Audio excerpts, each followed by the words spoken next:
চাষ করতেন। রাসূল সাল্লাল্লাহু আলাইহি ওয়াসাল্লাম ওনার এই অর্গানিক ফলমূল আর শাকসবজি খুব পছন্দ করতেন। ফলে উনি প্রায়ই সেই মরুপল্লী থেকে রাসূল সাল্লাল্লাহু আলাইহি ওয়াসাল্লামের জন্য অর্গানিক ফ্রেশ ফ্রুট আর শাকসবজি মদিনায় নিয়ে আসতেন এবং এগুলো ফ্রিতে দিতেন রাসূল সাল্লাল্লাহু আলাইহি ওয়াসাল্লামকে অ্যাজ এ গিফট। আর কিছু শাকসবজি ফলমূল তিনি মদিনার বাজারে বিক্রি করতেন। তো একবার তিনি এসে রাসূল সাল্লাল্লাহু আলাইহি ওয়াসাল্লামকে অর্গানিক এই ফ্রুটগুলো দিয়ে বাকিগুলো মদিনার বাজারে বিক্রি করতেছেন।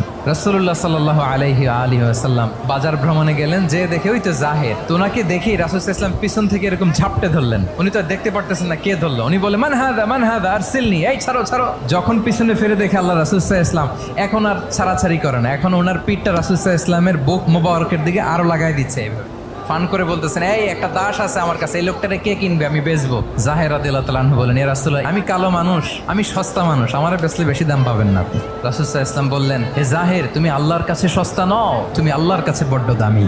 অনেক অনেক বুড়ি বুড়ি সিরাতের পরতে পরতে আপনারা পাবেন রাসূল সাল্লাল্লাহু আলাইহি ওয়াসাল্লামের সাথে সাহাবাদের ইন্টারেকশন কত চমৎকার।